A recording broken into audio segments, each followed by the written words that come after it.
नमस्कार। नमस्कार। पर परिचय हम भी इस बिजनेस में थोड़ा सा सीख रहे हैं और हमारे बीच में एक बहुत ज़बरदस्त सर आए हैं।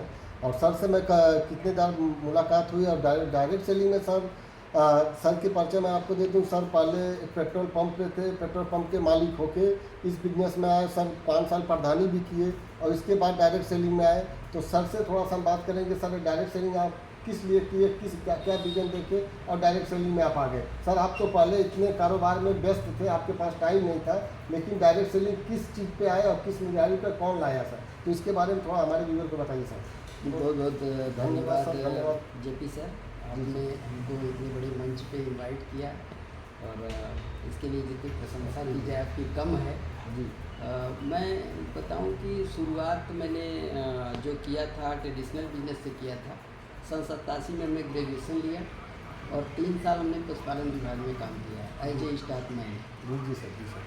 3 साल सरकारी नौकरी करने के बाद हमें लगा कि यहाँ से हमारे सपने पूरे नहीं हैं। तब हमने प्राइवेट सेक्टर में अपना भाग्य आजमाया और हिंदुस्तान की जानी मानी कंपनी भारत पेट्रोलियम, जो तेल की कंपनी है, उसके साथ मैंने 5 साल काम किया और वहाँ भी बहुत ज़्यादा जो सैलरी होती है जिससे हमारे खर्चे चलते हैं वो उतना नहीं था। जी। तो उसको हमने 5 साल बाद क्विट किया। उसके बाद हम हिंदुस्तान पेट्रोलियम में आ गए। जी। हिंदुस्तान पेट्रोलियम में तनख्वाह तो बढ़ गई, वेतन बढ़ गया, लेकिन वो जो सपने हमने संजोए थे पढ़ाई के दौरान वो पूरा हो नहीं रहा। जी जी। तो मैंने फिर उसको भी क्विट किया। उसके बाद मैं इंडियन ऑयल में आया और वो भी तेल ही की कंपनी है, बहुत जानी मानी कंपनी है। तो 5 साल हमने उसकी सेवा की और वहाँ से 12-15 हज़ार मेरे को वेतन मिलता था और जो हमारे खर्चे के बराबर था हाँ। और हमें चाहिए था नाम, पहचान, इज्जत, शोहरत के साथ पैसा और ईमानदारी से पैसा चाहिए। मैं अपना भाग्य राजनीति में आजमाना चाहता था। तो 2005 में मैंने नौकरी जब क्विट किया तो 5 साल मैंने स्टडी किया फिर से। सफल लोगों की मैंने बुक्स पढ़ी। मेरी जीवन की पहली किताब थी जीत आपकी, शिव खेड़ा उसके राइटर हैं। उसमें राइटर ने लिखा है कि जीतने वाले कोई अलग काम नहीं करते, वे काम को अलग ढंग से करते हैं। तो काम तो मैं कर ही रहा था सर, लेकिन जब उस किताब को पढ़ा जीत आपकी, तो जीतने की जो ललक है वो बढ़ गई मेरी। और उसके बाद बहुत सारी किताबों का हमने अध्ययन किया। रांडा बर्न की एक बुक है द सीक्रेट, उस किताब में लिखा है कि नीचे जमी है ऊपर आसमान है, बीच में वो सारी चीज़ें भर के ईश्वर ने रखा है जो एक इंसान को चाहिए। लेकिन अब मिलेगा किसको? तो बात आती है कि जो जिसके अंदर उसको पाने की असीमित तड़प होगी। जब तक चाहत नहीं होगी वो चीज़ें मिलेंगी नहीं। तो उस किताब से भी बहुत मैंने सीखा। उसके बाद मैंने एक किताब पढ़ा था लोक व्यवहार, डेल कार्नेगी उसके राइटर हैं। उसमें लिखा है there is no free lunch, भोजन मुफ्त में नहीं मिलता, भोजन के लिए काम करना पड़ता है। चाहे इंसान हो चाहे जीव हो, कुछ न कुछ भोजन के लिए उसे करना ही पड़ेगा। और इंसान का जो काम है वो पैसे से चलता है और जानवर ताकत से अपने पेट को पालता है, वो अलग चीज़ है। तो यहाँ पे जब सन 2008 की बात मैं कर रहा हूँ, जब मैं अपना पेट्रोल पंप खुद का पार्टनरशिप में मैं चला रहा था मढ़ियान कलवारी में, तब उसका मालिक हमें ये बिज़नेस परोसा डायरेक्ट सेलिंग का। और इस बिज़नेस में डायरेक्ट सेलिंग में जब हम आते हैं तो एक नए प्रॉस्पेक्ट को प्लान दिखाना होता है। सहमत है मेरी बात से? जी जी जी, सही बात है। और जो डिस्ट्रीब्यूटर सीखा नहीं है और जाके बोलता है कि भैया हम इस कंपनी में जुड़ गए, आप भी जुड़ जाइए, तो उसका काम होने वाला नहीं है। लोग दूर भागते हैं। कपड़ा इंसान पहनता है, जब से जन्म लिया होश संभाला तब से पहन रहा है, साबुन सरफ मंजन सब कुछ यूज करता है, ज़रूरत की चीज़ें, लेकिन बाज़ार से खरीदता है। और बाज़ार से खरीदने में पैसा जाता है, सामान आता है, बदले में कुछ नहीं मिलता। और ज़िंदगी जब तक रहेगी तब तक खरीदना खाना लगा रहेगा। तो हमने उस दिन मना कर दिया कि मैं ऐसे काम को नहीं करूँगा। क्यों नहीं करूँगा कि मेरे घर में अंग्रेज़ों के ज़माने से नौकरी रहे। मेरे दादाजी ब्रिटिश गवर्नमेंट में रेलवे एम्प्लॉय थे, मेरे बाबूजी बीडीओ से रिटायर हैं, अभी घर पे हैं, चुस्त हैं, दुरुस्त हैं, मस्त हैं। और चाचा जी इंडियन भारत सरकार की नौकरी किए हैं, गवर्नमेंट ऑफ इंडिया प्रेस में सुपरवाइज़र थे। छोटे चाचा पीसीएफ विभाग में थे, मैनेजर थे। उनसे छोटे वो पंजाब नेशनल बैंक में थे। पूरा परिवार सेट था सर? हाँ। आपका पूरा परिवार आप भी सेट थे? हाँ जी, मेरा छोटा भाई प्रधानाध्यापक है जूनियर हाई स्कूल में। हम 2 भाई हैं, 3 बहनें हैं। लेकिन चलते चलते एक बार क्या हुआ कि मेरा लखनऊ रोड पे, बनारस लखनऊ रोड पे मेरा 1.5 डिसमिल का एक प्लाट था जी। और मेरी छोटी बहन की जब शादी करनी हुई तो वो प्लाट सेल आउट हो गया। और जब मैं वहाँ पे रुका पहली बार बनारस से जाके अपने गृह मार्केट में जब रुका चाय पीने के लिए, तो वो चाय वाला बोला कि भैया वो अपन प्लेटवा कहीं बेच देना। तो मुझे लगा कि मेरे पैर के नीचे से ज़मीन खिसक गई और मैं महसूस करता था कि मेरा बाप मुझे लखपति बना के पैदा किया। और उस दिन हमको समझ में आया कि मैं तो रोडपति हो गया जी। तो चीज़ें एक तरह से नहीं रहती सर, उतार चढ़ाव जीवन में लगा रहता है। और मेरा ऐसा मानना है कि पैसे का कम से कम 2 पेड़ लगा के रखना चाहिए इंसान को, कि एक पेड़ फल देना बंद कर दे तो दूसरे से चालू रहे, हमारी इनकम बंद ना हो। तो वो घटना मुझे जो प्रेरित की एक घटना बड़ी ज़बरदस्त हुई थी मेरे जीवन में। मेरा परिवार, मेरी बेटी की शादी 2005 में हुई और वो दर्शन करने के लिए मेरी वाइफ लेके जा रही थी उधर कड़े धाम, एक मंदिर है कौशाम्बी के इलाहाबाद के आगे। तो ये लोग बस में बैठे थे, यहाँ से ट्रेन से गए थे, वहाँ से बस में बैठे कि हम कड़े धाम जाएंगे, लेकिन जीप वाला बोला कि हम धाम के अंदर ले जाके उतारेंगे। ये लोग बस से उतर के जीप में बैठ गए और जीप जाके मीना एक थाना है वहाँ पे ट्रक के सीधे नीचे चली गई। ड्राइवर एट स्पॉट ख़त्म हो गया। मेरी पत्नी इंजर्ड हुई, मेरी मदर इन लॉ, उनकी सिस्टर, मेरी बेटी, मेरे साले का साला और एक लड़का और वाइफ के मौसी का लड़का। ये 6 लोग इंजर्ड हुए और स्वरूप रानी हॉस्पिटल में भर्ती कराया गया। भोर में मेरे को एक फ़ोन आया कि मेरा एक्सीडेंट हो गया पापा, आप जितने जल्दी हो आ जाओ। उस समय उस ज़माने में सन 2000 से मेरे पास 2 टाटा सुमो होती थी और ड्राइवर चलाता था बिहार के एक लड़का रामनाथ सिंह। तो उसको मैंने तुरंत फ़ोन किया, बोला कि भैया क्या बात है, उनके कि इलाहाबाद चलना है, ऐसे ऐसी बात है। तो वो तुरंत हम लोग निकले वहाँ पे जाके देखे तो जैसे बोरे को लिटाया जाता उस तरह से हाँ। तो बेचैनी बढ़ गई, लेकिन मैंने भगवान को स्मरण किया इसलिए कि आज हमारा परिवार हमारे आँख के सामने जिंदा है। मैं इलाज करवा लूँगा। काश कि कुछ ऐसा हुआ होता तो हमें इलाज कराने का भी मौका नहीं मिलता। सर 25 दिन में 1,40,000 रुपया मेरा खर्च हुआ था इलाज कराने में। और आज मैं प्राउड फील करता हूँ, सौभाग्यशाली हूँ कि मेरा परिवार मेरे आँख के सामने। वो घटना मेरे को कुछ अलग करने के लिए मजबूर कर दिया कि कोई ऐसा काम करो जिससे हम दुनिया में रहें तो भी पैसा आए और हम दुनिया में ना रहें तो भी पैसे की कमी ना हो। हमारी आपकी कमी तो जेपी सर फैलेगी। भगवान न करे दुश्मनों के साथ कोई घटना दुर्घटना हो, लेकिन परिवार को सर जो चाहिए वो तो मिलता है। परिवार को पैसे से सब काम चलेगा सर। हम बहुत ऐसे लोगों को जानते हैं जिनके परिवार में बड़े लेवल पे थे, बिजली विभाग में बड़ा बाबू, और उसकी पत्नी को आप बेलदार की नौकरी मिली।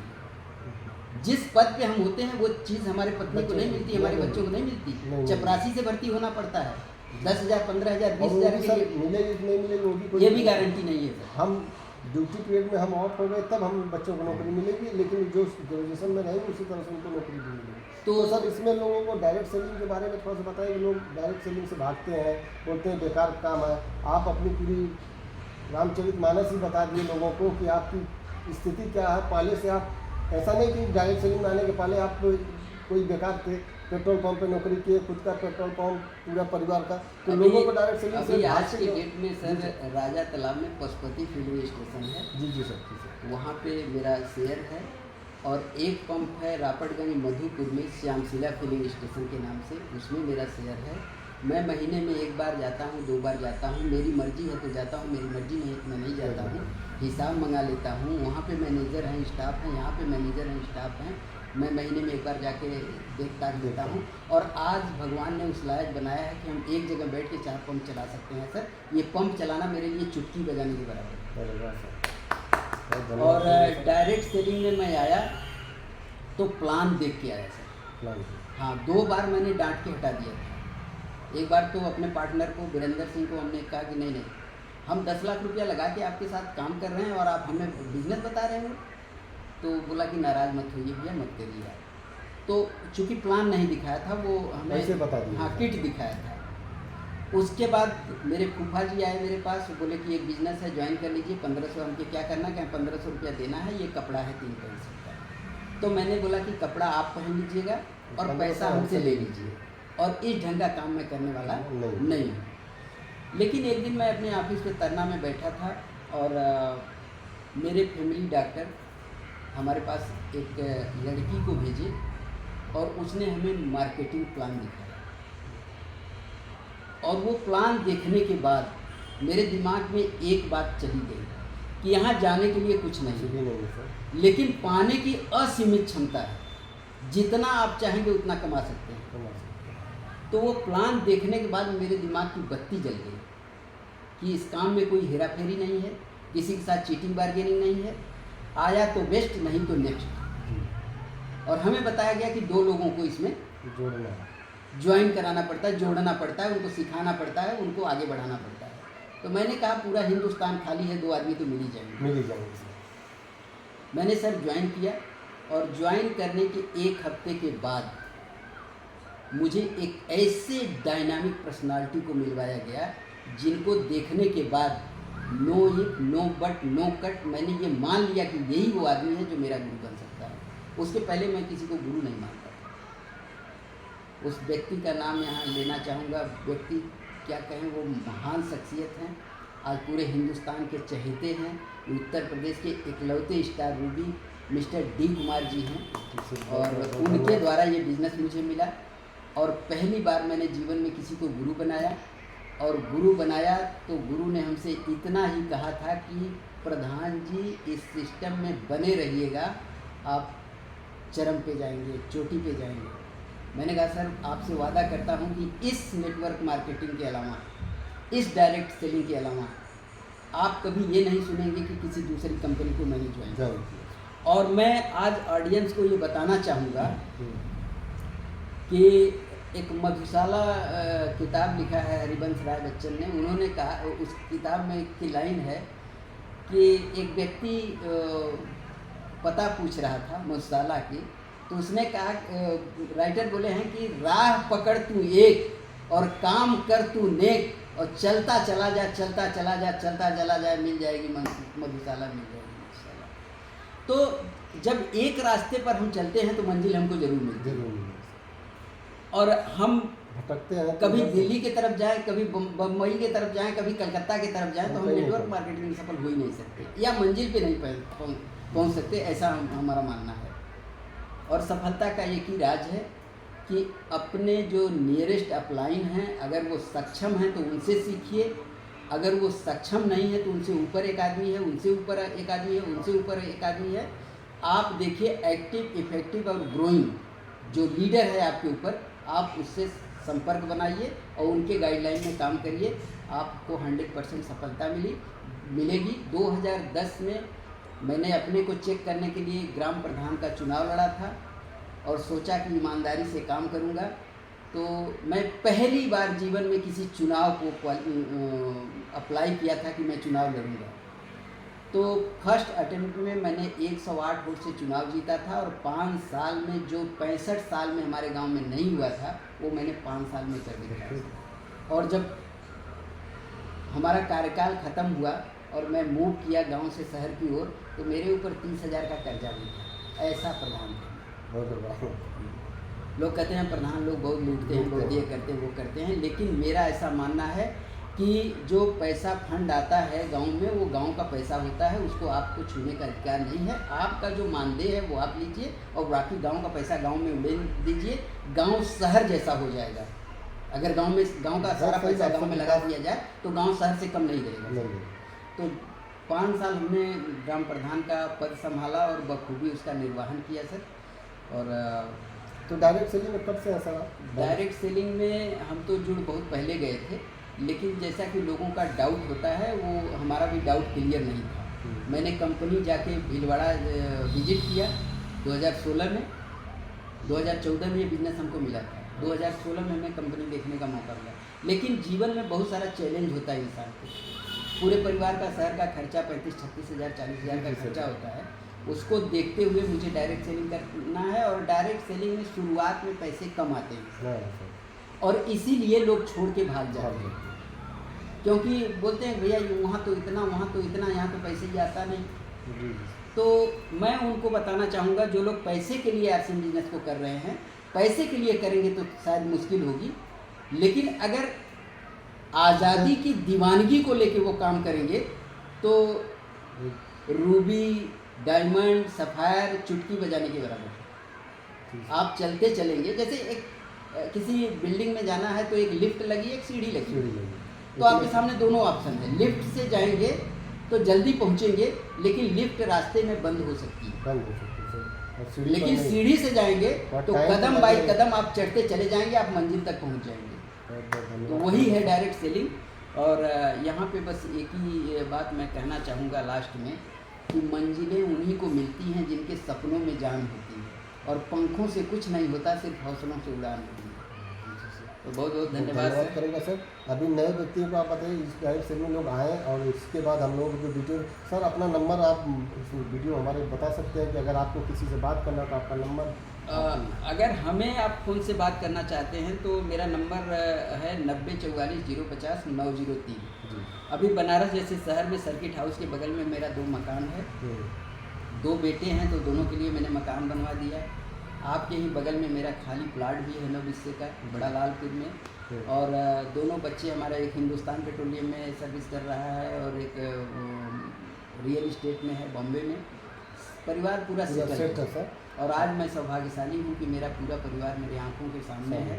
पैसा रुपया सर बहुत होता है इंसान के पास, लेकिन एक इंसान अगर परिवार से दुनिया से चला जाता है तो फिर उसको हम रिकवर नहीं कर सकते हैं। तो कुछ अच्छे कर्म किए थे हम, जिसकी वजह से ये डायरेक्ट सेलिंग मुझे मिला है। और आज इस बिज़नेस में स्टार जैसा लेवल है मेरा। और ये मंजिल नहीं है, ये सफ़र है, आगे मंजिल मेरी बड़ी है। मैं डायमंड के पिन तक का टारगेट बनाया है, और अभी तत्काल में मुझे सिर्फ और सिर्फ एक चीज़ दिखती है जो स्टार रूबी दिखती है। तो बहुत बहुत धन्यवाद करूँगा सर। और अभी हम लोगों का मीटिंग ज़्यादा, क्योंकि ज़्यादा लंबा वीडियो नहीं कर सकते लोग देखने का। फिर आप नए व्यक्तियों के लिए इसमें डायरेक्ट सेलिंग में आए सर। और यहाँ पे बहुत बड़ा भविष्य, जब देख सकते हैं आप, प्रधान जी हैं, पेट्रोल पंप चल खुद नौकरी किए, आज पेट्रोल पंप के मालिक भी हैं और इस डायरेक्ट सेलिंग में आके सर कर रहे हैं। तो हम अपने सभी व्यूअरों को यही बताएंगे सर, आप डायरेक्ट सेलिंग को एक बार ध्यान से देखिए सर, इसका प्लान देखिए। प्लान देखने के बाद आप डिसीजन लीजिए। डायरेक्ट सेलिंग यहाँ पर जाना कुछ नहीं, आने के लिए बहुत संभावना। तो मैं सर को धन्यवाद करूँगा। एक बात और कहना चाहूँगा सर कि अगर कोई व्यक्ति आपको डायरेक्ट सेलिंग का प्लान दिखाता है, उसका प्लान देखना चाहिए, उसको ध्यान से देखिए सर। और कंपनी चयन करना है तो उस कंपनी को चयन करिए जो Indian rate, Indian mentality, Indian culture के हिसाब से डिजाइन हो। ऐसी कंपनी, उसका इतिहास देखिए। लोग तो सर प्लान देखना नहीं चाहते हैं, पहले तो आप प्लान ही नहीं देखना चाहते, उसके बारे में क्या जानेंगे सर? देखिए सर, मेरा ऐसा मानना है कि एक नए व्यक्ति से जिसके पास आप गए हैं प्लान लेके, प्रोजेक्ट अपना लेके गए हैं, उससे पहले रिलेट होइए। जी सर। उससे पहले कनेक्ट हो जाइए। पहले उनकी बातों को आप सुनिए, वो क्या कहना चाहते हैं उनके बारे में थोड़ा सा जानिए। उसके बाद जब वो कुछ आपको इजाज़त देते हैं, एक समय आता है जब आदमी बोलते बोलते वो सुनना चाहता है, तब आप उनसे बताइए कि सर मैं 10 मिनट का एक मार्केटिंग प्लान है, मैं आपके सामने ड्रा कर रहा हूँ, इसको देख लीजिए। देखने के बाद आप मना कर दीजिएगा। ऑप्शन खोल के रखिए सर। सही बात है सर। तो लोग आपके साथ आएंगे। बहुत बहुत धन्यवाद जेपी सर, आपने हमको अपने चैनल पे इनवाइट किया और मैं